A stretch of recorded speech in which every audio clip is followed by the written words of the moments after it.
Okay, so Obi Wan Kenobi is the newest Star Wars Disney Plus series to release, and 3 episodes in, I can confidently say this has got to be top 3 Disney Plus series ever. They did a cool thing for people that didn't want to sit through the prequels at the beginning. They did that little previously on Star Wars segment, and I gotta say, they made the prequels look way better than they really are. We start off the show at the infamous Jedi Purge of Order 66, from the point of view of a group of younglings as they escape the Jedi Temple, and there's a theory going around that Reviw is one of those little kids that escape. And the more I watch, the more I think that's 100% true. It's crazy to think that this show came out like a week ago and we're already halfway through the show. This show is 6 episodes long, and I think Disney should, like, you know, do more episodes with these shows, because these are just,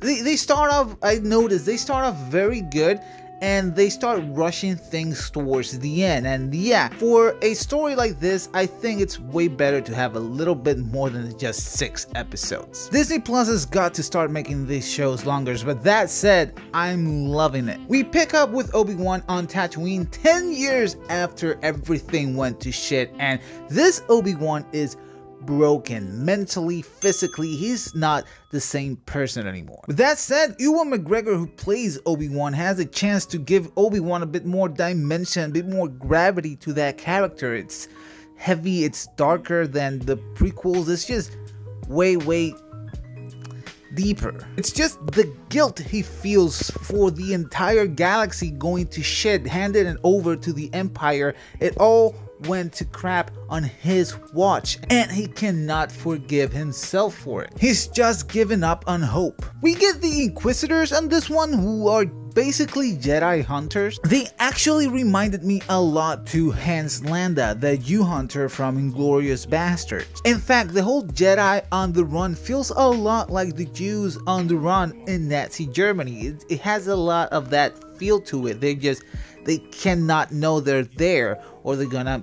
finish them. And Obi-Wan has been living like a caveman during this time, watching over Luke. We also go to Alderaan to catch up with little kid Leia, and let me tell you, this kid who plays Leia embodies the spirit of Leia. Like, I totally believe that's a miniature Leia right there. She's a tomboy, she doesn't take shit from anyone, and yeah, that's Leia right there in miniature form. Also, I might be mistaken, but I think this is the first visit to Alderaan we've ever had. This is the first time we see Alderaan up close, and it looks beautiful. It looks like a medieval type futuristic land. It is gorgeous. Right before, you know,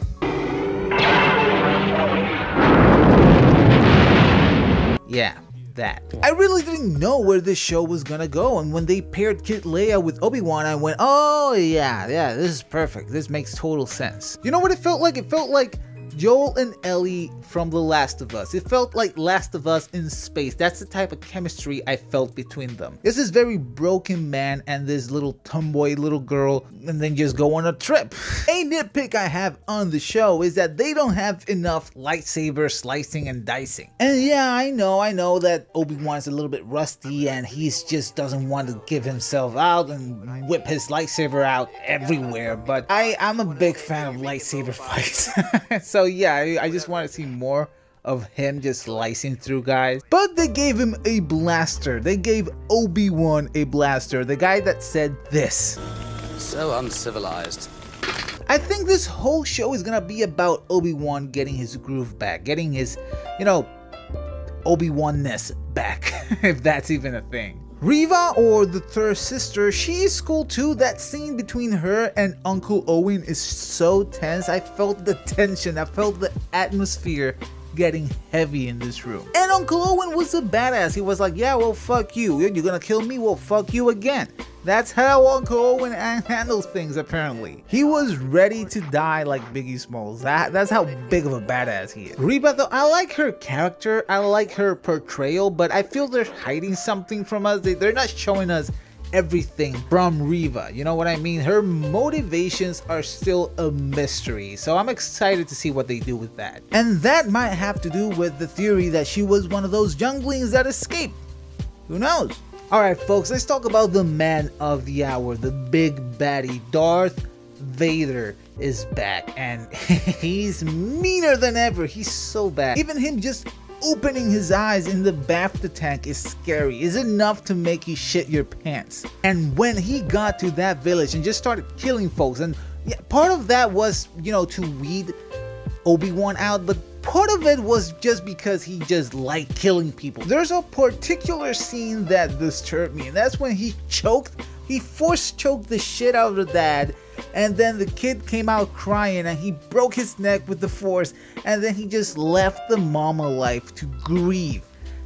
I was broken after that. I was like, God damn, Vader, what the fuck? But that scene was important to make people remember, hey, this guy is a piece of shit, mass murderer, child murderer, psychopath. The craziest thing is that is most people's favorite character, and kids have toys of Darth Vader, and yeah, all of that is just, it kind of messes with your mind. It's like, remember, this guy's bad. He's really mean.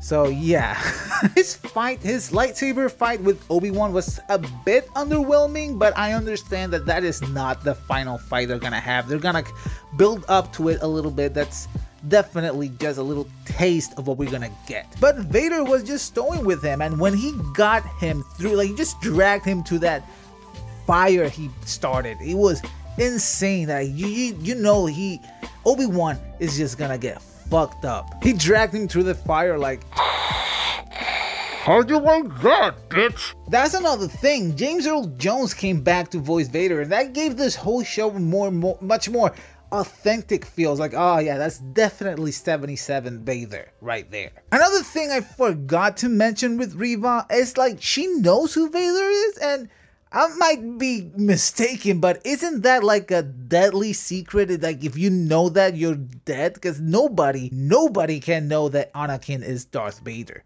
Like, not a lot of people know that, and if you know that, you're in the hot zone. So yeah, I want to know, how did she get that information, and why is she still alive? But I'm sure they're gonna reveal that at some point in the show. So yeah, I'm not gonna think about that a lot. So yeah, let's see how they figure that out.